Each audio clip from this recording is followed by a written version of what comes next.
Hello à toi, je m'appelle Sophie, je te souhaite la bienvenue pour cette prédication. Et vraiment profite à fond et puis vraiment ouvre aussi ton cœur à ce qui pourrait te parler et ce qui pourrait te toucher pendant cette prédication.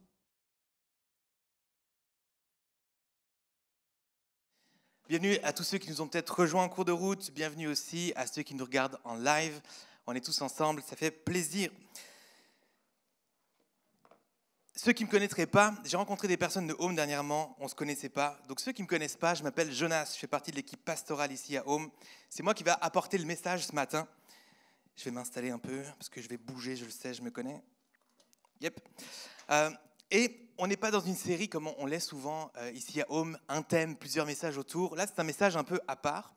Mais vous allez voir, ça va bien aller dans la continuité de ce qui a été apporté la semaine passée par Yves et avec ce qui s'en vient la semaine prochaine. Si tu n'as pas vu la semaine passée, tu vas comprendre ce qui va se passer aujourd'hui. Mais je t'invite à aller voir le message de la semaine passée qui était vraiment très bon, qui n'était pas juste un message, toute une célébration. On a parlé en famille. C'était vraiment cool. Gabi l'a dit, ok, on se rapproche de Noël tranquillement. On est dans le 3e dimanche de l'Avent, on se rapproche de Noël. Et c'est pas une grande surprise, je vais parler un peu de Noël. C'est pas un message typique Noël, mais juste pour nous préparer à Noël. Et on arrive à Noël, j'aimerais juste tâter un peu le terrain avec vous. Qui ici a déjà mis son sapin de Noël? Yeah, il y a des fans de sapins. Déjà, tu dis, mais déjà, ça fait 3 mois que mon sapin il est mis. Qui ici ne mettra pas de sapin de Noël chez lui?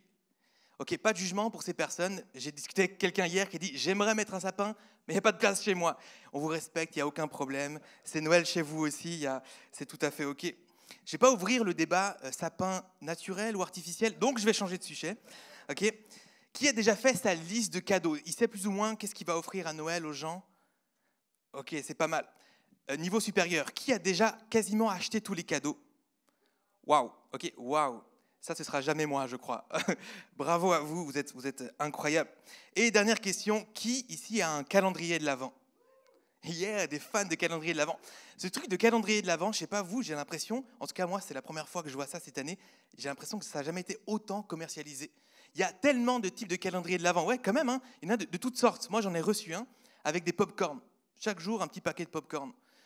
Ouais, c'est assez cool, hein, différents goûts, beurre, cinnamon roll, des trucs apple pie, custard, je ne sais même pas ce que c'est, donc je goûte, puis je vois. C'est pas mal. J'en ai offert un avec des thés anglais, plutôt sympa. Il y en a qui existaient, les calendriers de l'Avent fait maison, trop bien confectionnés, ou alors un peu moche, mais c'est sympa quand même. Le cœur est là, en tout cas.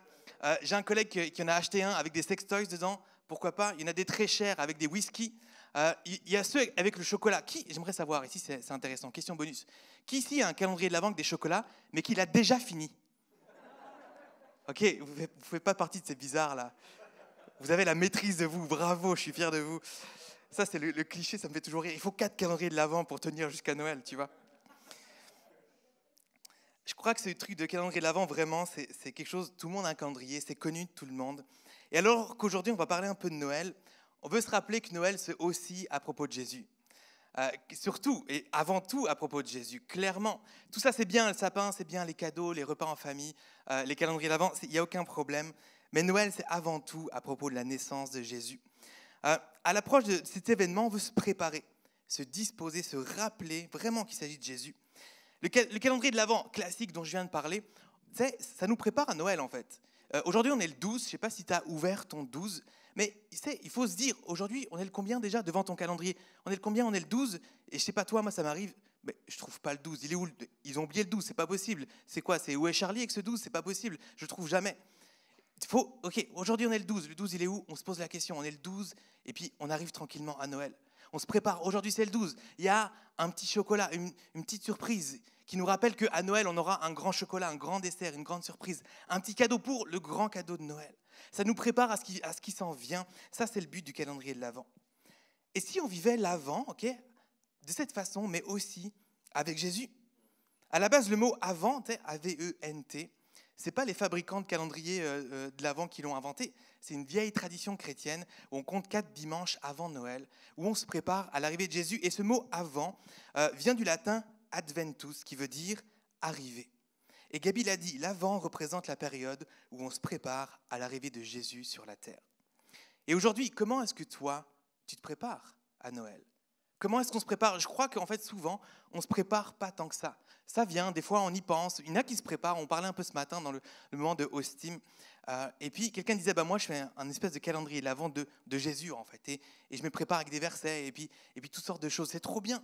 Mais c'est rare qu'on se prépare en calendrier de l'Avent, vrai calendrier de l'Avent, original de la tradition, à ce qui s'en vient à Noël. Et vraiment, le but de mon message, principalement, c'est qu'on puisse se préparer, se disposer, se rappeler ce que Noël signifie. C'est à propos de Jésus, pas juste dans la théorie, parce qu'en fait, la plupart d'entre nous, on connaît l'histoire de Jésus. Peut-être même qu'on en a marre de cette histoire de Jésus, on l'entend. C'est un peu comme la musique de Noël que tu écoutes depuis août et que tu en as marre en septembre. Ou ça, c'est peut-être juste moi alors, je sais pas. Peut-être qu'on connaît trop l'histoire de Noël. Oui, Jésus dans la crèche, je connais très bien. Et puis j'aurais une petite pensée pour Jésus à Noël. Mais je ne parle pas de ça, je parle vraiment dans le cœur, dans notre âme, dans notre esprit, se préparer à ce que ça veut dire Noël. De qui est Jésus? Se rappeler qui est Jésus, pourquoi est-ce qu'il est venu, qu'est-ce que ça implique pour ma vie. Et j'aime énormément me rappeler qu'il y a un avant et un après Jésus. Et chaque fin d'année, vous m'entendrez le dire. Je l'ai dit l'année passée, je le dis cette année, je le dirai l'année prochaine. J'aime trop me rappeler ça. Il y a un avant et un après Jésus. Quand Jésus vient quelque part, ça marque, il y a un changement qui est incroyable. Ça a marqué notre calendrier. L'histoire de l'humanité a été marquée par Jésus. Aujourd'hui, on est le 12 décembre 2021, après Jésus-Christ. Quand il est venu, baf, ça a même changé notre calendrier. Et quand il vient dans nos vies, il y a un avant et un après. Les choses ne sont plus les mêmes quand Jésus arrive dans nos vies. Donc, quand Jésus vient sur terre, ça fait quelque chose. Et on veut se le rappeler, on veut se rappeler ce que ça a fait dans nos vies aussi. Le titre de mon message est celui-ci. Il est, donc je suis. Il est, donc je suis. C'est parce que Jésus est que je suis. Et peut-être que pour toi, là, tu ne comprends pas encore ce titre. C'est tout à fait OK, ça va venir dans le message. OK ? Si vous avez une Bible, ouvrez avec moi dans le livre de Matthieu au chapitre 16. Tu peux cliquer sur ton téléphone, sinon, normalement, les versets vont s'afficher au-dessus de moi. Matthieu 16, on va lire ce texte. Ce n'est pas un texte typique justement de Noël ou Jésus dans les tables et tout ça, mais vous allez voir au fur et à mesure du message, c'est un texte qui va nous préparer à Noël. Un contexte rapide sur ce qu'on va lire. À ce moment du texte, donc, Matthieu, Marc, Luc et Jean ont écrit en fait la vie de Jésus, retracent la vie de Jésus, chacun avec un angle particulier. Matthieu, lui, son but, c'est le premier livre du Nouveau Testament, après cette grande période de l'Ancien Testament. Le but de Matthieu, c'était de montrer Jésus comme le Messie. Dans son angle, c'est vraiment ça, comme quoi il est le Messie qui est attendu. Et Matthieu 16, qu'on va lire, Jésus, il a commencé son ministère, il a choisi ses disciples, il marche avec eux, il va de ville en ville, il annonce la bonne nouvelle, il prêche, il enseigne, il fait des miracles, il prend soin des gens et il est avec ses disciples. Et là, on va voir un temps où juste c'est un échange entre Jésus et ses disciples, du discipulat en quelque sorte. Il n'y a pas les autres gens, il n'y a pas d'autre chose, juste un moment privilégié entre eux. Donc on va lire ensemble Matthieu 16, versets 13 à 25, 12 versets à peu près, c'est parti. Jésus arriva dans le territoire de Césarée de Philippe. Il demanda à ses disciples, « Qui suis-je d'après les hommes, moi le Fils de l'homme ?» Ils répondirent, « Les uns disent que tu es Jean-Baptiste, les autres Élie, les autres Jérémie ou l'un des prophètes. » « Et vous, leur demanda Jésus, qui dites-vous que je suis ?» Simon-Pierre répondit, « Tu es le Messie, le Fils du Dieu vivant. » Jésus reprit la parole et lui dit, « Tu es heureux, Simon, fils de Jonas, car ce n'est pas une pensée humaine qui t'a révélé ça, mais c'est mon Père céleste. Et moi, je te dis que tu es Pierre et que sur ce rocher, je construirai mon église. Et les portes du séjour des morts ne l'emporteront pas sur elle. Je te donnerai les clés du royaume des cieux. Et ce que tu lieras sur la terre aura été lié dans le ciel. Et ce que tu délieras sur la terre aura été délié au ciel. » Alors, il ordonna aux disciples de ne dire à personne qu'il était le Messie. Dès ce moment, Jésus commença à montrer à ses disciples qu'il devait aller à Jérusalem, beaucoup souffrir de la part des anciens, des chefs des prêtres, des spécialistes de la loi, être mis à mort et ressusciter le 3e jour. Alors Pierre le prit à part et se mit à le reprendre en disant « Que Dieu t'en garde, Seigneur, cela ne t'arrivera pas. » Mais Jésus se retourna et dit à Pierre « Arrière, Satan, tu es un piège pour moi, car tes pensées ne sont pas les pensées de Dieu, mais celles des hommes. » Alors Jésus dit à ses disciples « Si quelqu'un veut être mon disciple, qu'il renonce à lui-même, qu'il se charge de sa croix et qu'il me suive. En effet, celui qui voudra sauver sa vie la perdra, mais celui qui la perdra à cause de moi la retrouvera. » Amen. J'aimerais rentrer dans ce texte qu'on connaît sans doute bien avec un premier point. J'ai que 2 points aujourd'hui. Vous allez voir, ce message est vraiment simple. Un message pour se rappeler, pour nous préparer à Noël. Mon premier point, c'est qu'on veut se souvenir en fait de qui est Jésus. Se souvenir de qui est Jésus.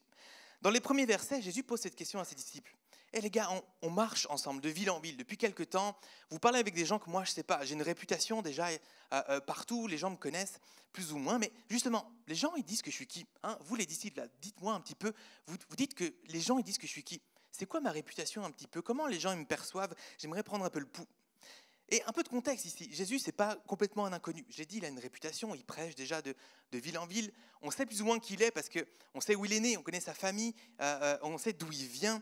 Ce n'est pas complètement quelque chose de nouveau.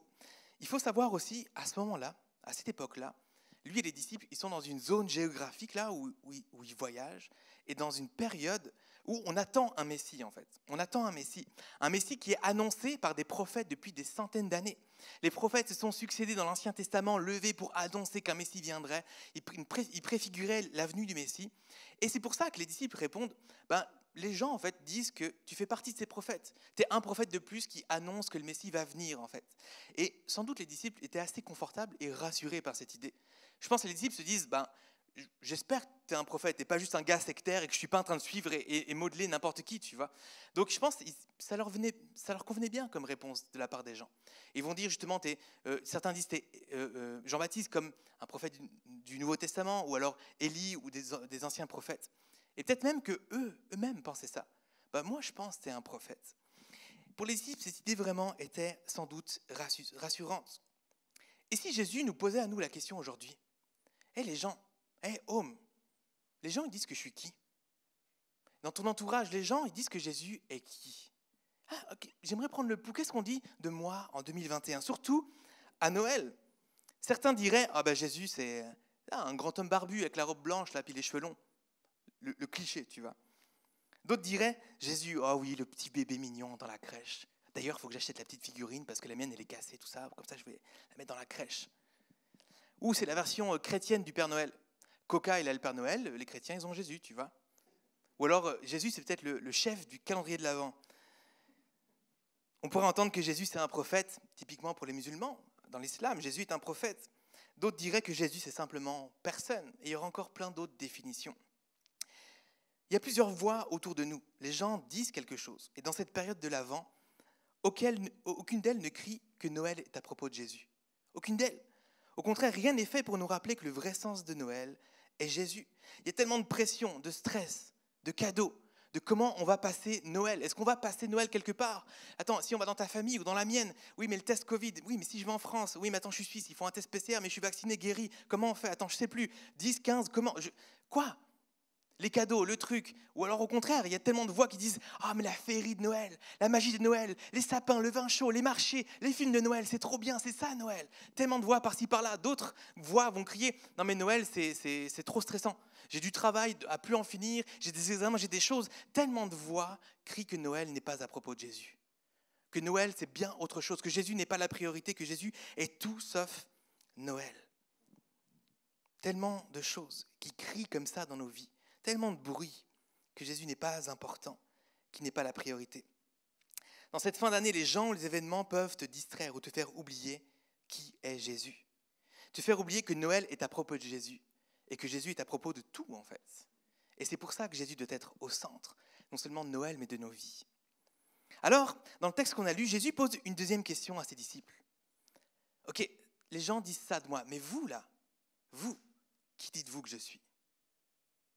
Hyper intéressant. Qui dites-vous que je suis? Et Pierre a une révélation. Généralement, Pierre, je ne sais pas si tu lis un peu le Nouveau Testament dans cet angle-là, en regardant un peu Pierre, c'est celui qui rentre dedans, okay, qui ne réfléchit pas, qui parle, qui va.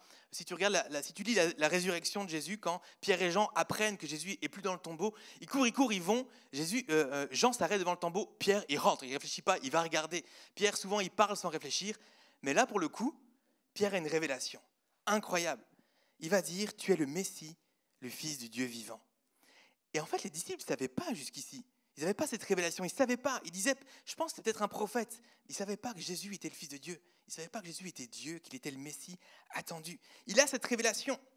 Paf, ça vient dans sa tête. Si Jésus est ton sauveur, si Jésus est Dieu pour toi, souviens-toi du jour où cette révélation est venue dans ta vie, où ça t'a impacté, où ça t'a popé. Émoji tête qui explose. Pouf, waouh! Jésus est le Messie. Jésus est Dieu. Incroyable. Tout simplement, souviens-toi de cette révélation. Qui est Jésus? tout d'un coup, bam, Jésus, c'est Dieu. Il s'en souvient. Et je veux qu'on prenne le temps de se souvenir qui est Jésus.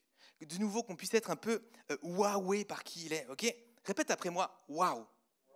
Waouh. Ok ? Qu'on puisse être wowé par qui est Dieu. Parce que Dieu, on est d'accord, ce n'est pas son prénom. Hein ? Jésus, nom de famille, Christ, non. Il est Dieu et Dieu, ce n'est pas son prénom, c'est son statut, c'est qui il est. Je vais dire des choses que tu sais déjà, mais je veux qu'on puisse soit découvrir ou se souvenir juste de qui il est. Et pour ça, j'aimerais te donner 3 attributs de Dieu. Okay ? Des théologiens sont concertés depuis des années, des siècles, ont essayé de définir qui est Dieu. On essaie de mettre des mots qui définissent parfaitement qui est Dieu. Alors, on ne pourra jamais faire le tour complètement de qui est Dieu parce qu'il est trop grand pour nous. On peut pas le connaître complètement, entièrement. Mais il y a plein de termes théologiques qui peuvent définir Dieu et qui peuvent nous waouer. Et je ne vais pas tous les citer. J'en ai choisi 3 juste pour nous rappeler qui est Dieu, qui est Jésus et qu'on puisse se rappeler, waouh! En fait, Dieu, il est incroyable. Vraiment, cet émoji-là, tête qui explose, il est waouh. Ok, 3 termes, peut-être un peu théologiques, mais que je vais expliquer. Le premier terme, c'est la transcendance. Dieu est transcendant. Ça veut dire que Dieu dépasse toute chose. Il est au-dessus de tout. Il n'est contenu par rien, ni par l'espace, ni par le temps. Il n'est pas soumis à l'espace comme nous, pas soumis au temps comme nous. Il est au-dessus de tout ce qu'on connaît, de ce qu'on peut imaginer. Il est plus grand que tout. Il est contenu par rien du tout. Si, imagine juste l'univers. Déjà ça, on est wowé par l'univers. C'est comme nous, quand on sort et qu'on voit des images de la Terre depuis l'espace, c'est incroyable. Mais si tu regardes les vidéos sur YouTube, qui sont incroyables aujourd'hui, tu peux dézoomer, puis tu vois que la Terre disparaît très vite, le Soleil, notre galaxie, très très vite, d'autres galaxies, des centaines, des milliards de galaxies, d'étoiles, l'univers en expansion qui est infini, qui ne s'arrête pas de grandir. Tu te rends compte juste un atome, combien il y en a dans tout l'univers, qui est gigantesque et qui n'arrête pas de grandir. Jésus n'est pas contenu là-dedans. Jésus n'est pas contenu. Si on pouvait mettre tout ça dans une boîte, Jésus ne serait pas dans la boîte. Il transcende toute chose, en dehors de tout. Jésus tiendrait cette boîte dans ses mains. Et 2 versets dans Colossiens nous parlent de ça. Verset 16-17. En effet, c'est en lui que tout a été créé dans le ciel et sur la terre, le visible, l'invisible, trône, souveraineté, domination, autorité. Tout a été créé par lui et pour lui. Il existe avant toute chose et c'est par lui qu'elles sont toutes maintenues à leur place. Waouh! Waouh! Il n'a pas de commencement, il n'a pas de fin, le temps n'existe pas pour Dieu, il n'y a pas de passé, de présent, d'avenir, juste, il existe. Le temps, c'est juste un truc pour nous, pour nous montrer que nous, on périt, ok? On périme, même si tu veux. On est, on vieillit, on meurt, on est soumis au temps. Lui, il n'est pas soumis à ça. Il est éternel, il est infini. Le psaume 90, verset 4, 1000 ans sont à tes yeux comme la journée d'hier, qui est déjà passée comme une heure de veille au milieu de la nuit. Ça nous dépasse complètement, il est au-delà de notre compréhension. Il est juste, waouh, répète après moi, waouh, waouh. Dieu, il transcende toute chose. C'est ce Jésus-là dont on parle, ce Jésus-là qui est venu sur terre. Deuxième attribut de Dieu pour qu'on puisse être wowé encore un peu plus, c'est l'azéité de Dieu. Okay ? Si tu as un rendez-vous avec des chrétiens à Noël ou un truc plus tard, tu pourras te la péter. Est-ce que tu connais l'azéité de Dieu ? Ça me transcende. C'est pour toi, c'est gratuit. Tu ne trouveras pas ça sous une papillote de Noël ou un carambar. L'azéité, c'est le principe que Jésus est sa propre raison d'exister. Il est sa propre cause, il se suffit à lui-même. Est-ce qu'il y en a qui connaissent la pyramide de Maslow ici ? Oui, la plupart vous connaissez. La pyramide de Maslow, c'est un schéma qui vient exprimer en fait tous nos besoins à nous les humains. Okay ? C'est une échelle de priorité. Tous les besoins d'abord fondamentaux, manger, dormir, se nourrir, je ne les connais pas par cœur. Ça, c'est tous nos besoins à nous, okay ? Qui sont la plupart extérieurs à nous-mêmes. L'azéité, c'est que Dieu, il est sa propre pyramide de Maslow. Ses propres besoins sont en lui-même. Il a besoin de rien d'autre qui se trouve déjà en lui. Il est complet. Il est complet. Il a besoin de rien ni de personne dans la pluralité de sa Trinité, un seul Dieu, 3 personnes. Tout est en lui déjà. Il ne trouve pas le temps long. Il n'a pas besoin d'une raison de vivre comme nous. Il n'a pas besoin d'être en relation avec nous. Il n'a besoin de personne ni de rien. Il se suffit à lui-même. Et ça, c'est propre que à Dieu. Personne d'autre peut dire ça. Tous ses besoins sont en lui. Juste waouh. Juste waouh. Et si je m'arrêtais là, ça ferait vraiment le Dieu qui est transcendant, incroyable, au-dessus de tout. Et ce Dieu qui n'a pas besoin de nous, c'est vraiment le Dieu distant. Hein ? Quelle image super qu'on a de Dieu. Et c'est pour ça que j'arrive avec ce troisième attribut qui me parle, et vous allez voir qu'ils vont faire référence à Noël, c'est l'immanence de Dieu. Si la transcendance, c'est que Dieu n'est pas contenu dans la boîte, l'immanence, c'est que Dieu s'implique volontairement dans la boîte. C'est qu'il est présent, c'est qu'il est près de nous, c'est qu'il s'implique volontairement. Il vient dans le monde, dans sa création, dans ce que lui, il a fait. Il s'implique, il se sent concerné. Et il vient aussi dans ta vie, à toi, personnellement. C'est Dieu qui s'implique, Dieu qui vient près de nous. Alors qu'il n'en a pas besoin. Et ça aussi, c'est waouh. Et j'aime ces trois attributs parce qu'ils reflètent vraiment Noël. Ils reflètent Noël. Jésus, c'est ce Dieu éternel, infini, tout-puissant, qui dépasse toute chose, notre imagination contenue par rien. Et alors qu'il n'a pas besoin de nous, qu'il ne nous doit rien du tout, la déité, il est immanent, il vient, il s'implique, il s'incarne dans un bébé fragile, dans un être humain qui va souffrir, encapsulé. Et la dernière série, c'était Amour et puissance, dans les messages qu'on a apportés, celle d'avant, Philippiens 2, ce verset incroyable au milieu, où Jésus il dit justement où ça dit que Jésus, il n'a pas regardé à ce statut divin, à cette transcendance, à l'azéité, à tout ça, comme quelque chose comme un trésor, un butin à préserver. Mais il est venu sur terre, il s'est incarné, prêt à souffrir jusqu'à mourir sur la croix pour nous sauver. Ça, c'est Noël. Ça, c'est Jésus. C'est qui il est. Waouh. Waouh. On veut se souvenir de qui est Jésus. C'est pas juste une belle féerie. C'est pas juste une histoire qu'on raconte. C'est pas juste Jésus, c'est le sauveur. Il est venu, bébé incarné. Ce Dieu-là, incroyable, qui est venu dans ta vie pour te sauver, dans le monde pour nous sauver. On veut se rappeler qui est Jésus. Et cette question qui retentit encore. Et vous, qui dites-vous que je suis ? Qui dites-vous que je suis ? Souviens-toi de qui est Jésus. Souviens-toi que Noël est à propos de Jésus et que Jésus est vraiment à propos de tout. Jésus est à propos de tout. Il y a un pasteur au Québec, on a passé 4 ans au Québec avec Nad, et on avait un pasteur et donc un prof aussi qui, lui, je pense, dans chacun de ses messages, va dire cette phrase-là, tout a toujours rapport avec Jésus. Il en a fait un acronyme, des stickers et même des t-shirts, Tatrage, c'est pas très beau, mais pour lui, c'est ça, c'est son slogan quasiment. Tout a toujours rapport avec Jésus. Et moi, je crois que Noël est à propos de Jésus, que Jésus est à propos de tout dans nos vies. Que nos vies ont rapport avec Jésus. Noël, Jésus est à propos de tout. Aujourd'hui, si Jésus n'est pas encore cette personne que je viens de décrire, je t'invite à découvrir qui est Jésus. Peut-être tu viens depuis quelque temps à Home, tu entends parler de Jésus, peut-être l'histoire de Noël, tu la connais vaguement. Peut-être théoriquement, tu la connais, mais dans ton cœur, tu n'as pas rencontré Jésus, tu n'as pas eu cette révélation encore. Je t'invite à creuser, à chercher, peut-être même à prier, si c'est nouveau pour toi, à découvrir qui est Jésus. Je crois qu'il y a des raisons très logiques de croire en Jésus, très pragmatiques. D'ailleurs, Yves, dans son message la semaine passée, on a parlé. Il a parlé même d'un livre, Les fondements du christianisme. Je t'invite à le lire, très pertinent, intéressant. Et je crois vraiment qu'il y a des raisons logiques de croire que Jésus est Dieu et que ça vaut la peine de le suivre. Mais je crois que ça prend aussi une révélation, comme pour Pierre. Ça prend une révélation. Et que Dieu, je crois qu'il veut se révéler à nous comme sauveur, comme Seigneur, comme Créateur, comme celui qui est transcendant, comme celui qui est immanent. J'arrive à mon deuxième point. On ne veut pas juste se souvenir de qui est Jésus, mais on veut vivre cette réalité. On veut vivre à la lumière de cette réalité et de cette révélation.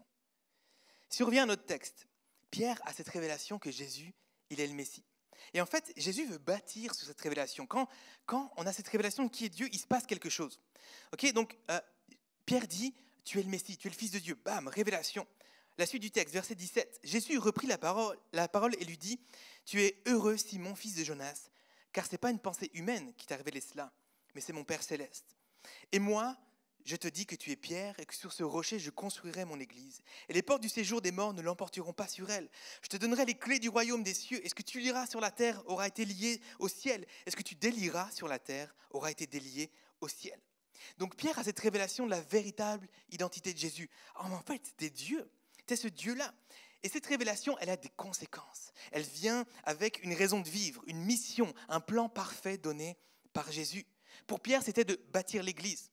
Et en passant, si on se rencontre aujourd'hui, si Home existe, c'est parce que Pierre a bâti l'église, la première église. Si l'église avec un grand E existe, c'est parce que ça a commencé là. Jésus a bâti l'église avec Pierre.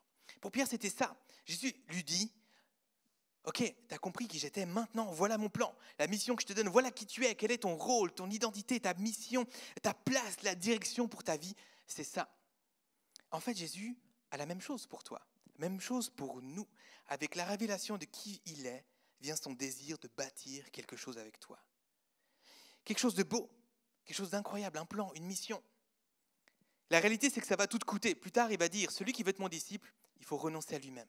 Tes propres plans, tes propres désirs, tes propres rêves, ta propre volonté, ça va tout te coûter, mais tu vas tout gagner. Il n'y a pas de meilleure vie que celle-ci. Ce que je trouve intéressant ici, c'est que Pierre a cette révélation et vient avec un plan pour sa vie, mais sa vie ne change pas tout de suite. Sa vie n'est pas tout de suite alignée sur cette réalité.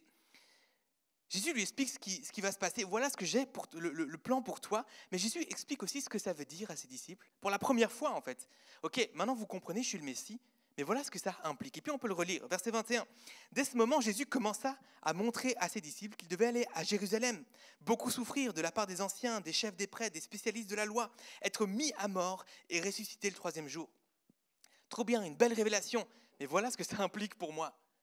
Et Pierre, tout de suite, on le voit, il parle très très vite. Il n'a pas le temps de réfléchir, de réaliser cette révélation. T'es Dieu, c'est incroyable, t'as raison sur tout. Non. Il va dire, Pierre prit à part, Jésus le mit à le reprendre en disant que Dieu t'en garde, Seigneur. Non, ça n'arrivera pas.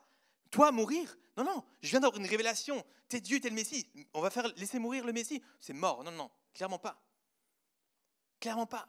Sa vie n'est pas du tout alignée sur la révélation qu'il vient d'avoir. Ce n'est pas parce que Pierre savait qui était Jésus qu'il vivait à la lumière de cette révélation. D'ailleurs, bien plus tard, quand Jésus est arrêté, torturé, mort à la croix, plusieurs fois, Pierre va trahir Jésus. Clairement, sa vie n'est pas alignée sur cette réalité. Jusqu'à plus tard, Jésus ressuscite, puis il y a une petite discussion entre Pierre et Jésus. Il faut qu'ils se réconcilient. Il y a un truc qui se passe là, où Jésus va dire « Hé Pierre, m'aimes-tu » Il dit « Oui, je t'aime ». Il pose la question encore. Pierre, m'aimes-tu? Il la pose 3 fois, tu vois. Et puis, il y aurait toute une analyse à faire là-dessus. Intéressant. Mais c'est pareil pour nous aujourd'hui. Ce n'est pas parce qu'on sait qui est Jésus que nos vies sont alignées sur cette réalité. Il y a une différence entre savoir et agir. Il y a une différence. On peut passer Noël sachant que Jésus est Dieu, mais sans que nos actions et nos cœurs reflètent cette réalité. On veut se préparer à Noël. On veut se préparer à ça. Jésus est Dieu. Ok, qu'est-ce que ça implique pour toi? Comment ça transparaît dans ta vie? Qu'est-ce que ça change pour toi? Comment ça prend forme? Jésus est Dieu. Noël est à propos de Jésus et Jésus est à propos de tout, je l'ai dit. Alignons nos vies sur cette réalité. Je l'ai dit, le titre de mon message, c'est « Il est, donc je suis ». Ce titre, peut-être tu l'auras compris, est inspiré de cette fameuse phrase « Je pense, donc je suis ». Notre ami Descartes, philosophe, a dit ça « Je pense, donc je suis ». Clairement, je ne suis pas philosophe, d'accord, mais je crois que cette phrase exprime l'idée que mon existence est définie, validée, confirmée par ma pensée. Parce que je réfléchis, que j'ai une conscience, alors j'existe. Si je me trompe, je te demande pardon. Et si tu veux plus de détails, tu iras voir Yves, qui a un master en philosophie. Voilà. Je donne un peu de travail à mon confrère. Mais aujourd'hui, on ne veut pas dire « je pense, donc je suis ». On veut dire « il est, donc je suis ». C'est parce que Jésus existe que j'existe. C'est parce qu'il est que je peux vivre cette nouvelle vie qu'il y a en lui. C'est parce qu'il est venu que je suis sauvé. C'est parce qu'il a vaincu la mort que j'ai la vie. C'est parce qu'il est ressuscité que j'ai accès à sa présence. C'est parce qu'il est vivant que je suis vivant. C'est parce qu'il est que je suis. Il est, parce qu'il est venu, parce qu'il est, ça fait du sens pour moi. J'existe, j'ai une vie, j'ai une identité, une mission, un rôle, une place dans son royaume. Il est donc, je suis. Mon existence est définie par Jésus. Pas par ma volonté, mes rêves, mes désirs, mes pulsions, la pression sociale ou la culture, mais par Jésus. Je vais inviter l'équipe louange déjà à me rejoindre. Commencer un fond musical. On veut se rappeler de ce que Noël implique. Noël, c'est la naissance de Jésus qui s'est incarné. Mais on veut se rappeler aussi de ce que ça implique pour nos vies. On veut bâtir nos vies sur cette révélation. Dans cette fin d'année, dans ce temps de l'Avent, prends le temps de te rappeler que Noël, ce que c'est que Noël et ce que ça implique. Je l'ai dit, certains d'entre vous, on en a parlé vite fait, certains d'ailleurs font leur Noël vraiment avec ça comme priorité. Mais prends un temps pour te préparer. Vis l'Avent vraiment. Et je ne suis pas en train de dire chaque jour, ouvre un calendrier de l'Avent, si tu veux le faire, c'est très bien. Mais prends le temps de te préparer à l'arrivée de Jésus sur terre. Te rappeler qui est Jésus et ce que ça implique pour toi. On est tous dans l'urgence de Noël. Moi, c'est une raison pour laquelle, suivant comment, j'ai un peu de mal avec Noël. Toute cette pression, toutes ces voix que je disais qui crient autre chose que le vrai sens.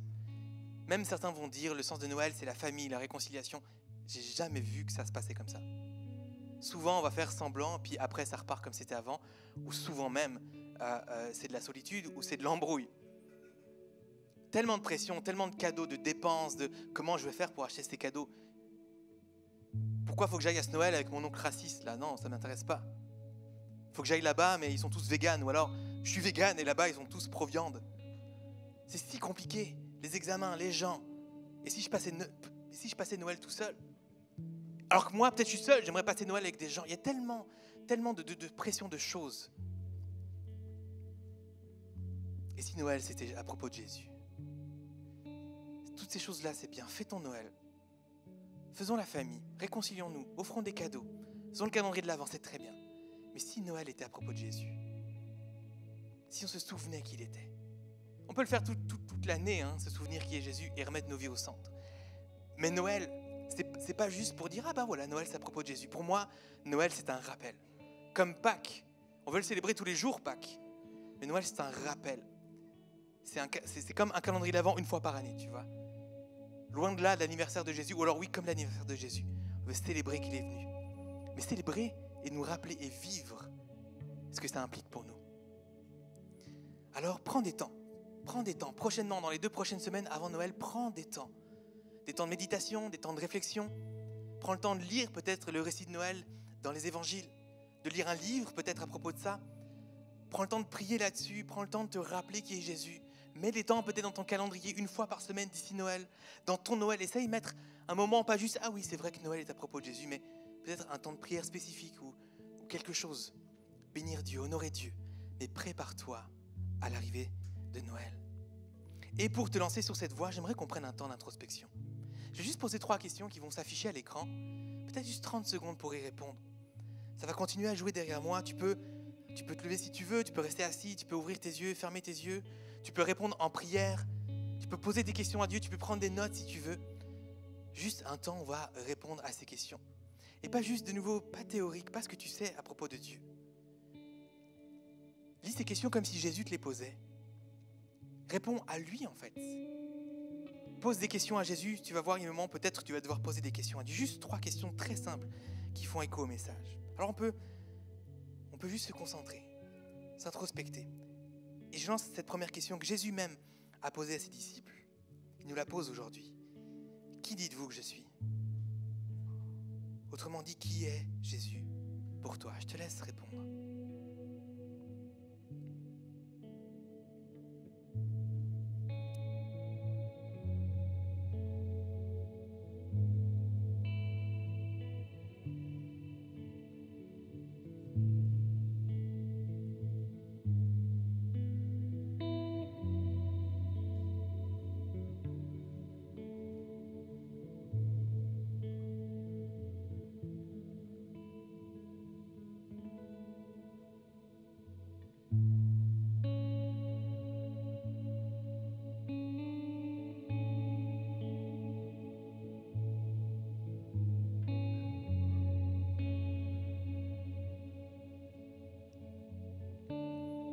Deuxième question.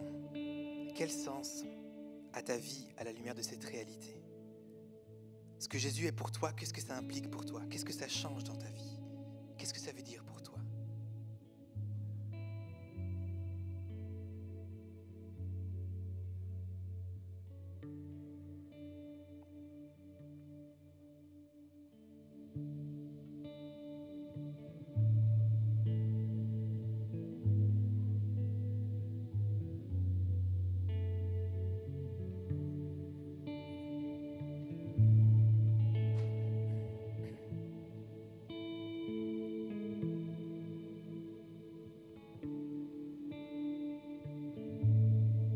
Dernière question. Qu'est-ce que Jésus veut bâtir avec toi? Aujourd'hui, peut-être pour l'année 2022, peut-être pour le reste de ta vie. Peut-être c'est une question que toi tu dois lui poser. Peut-être que Jésus t'a révélé des choses déjà sur ta vie. Rappelle-les-toi, ou peut-être demande à Dieu, qu'est-ce que tu veux pour moi?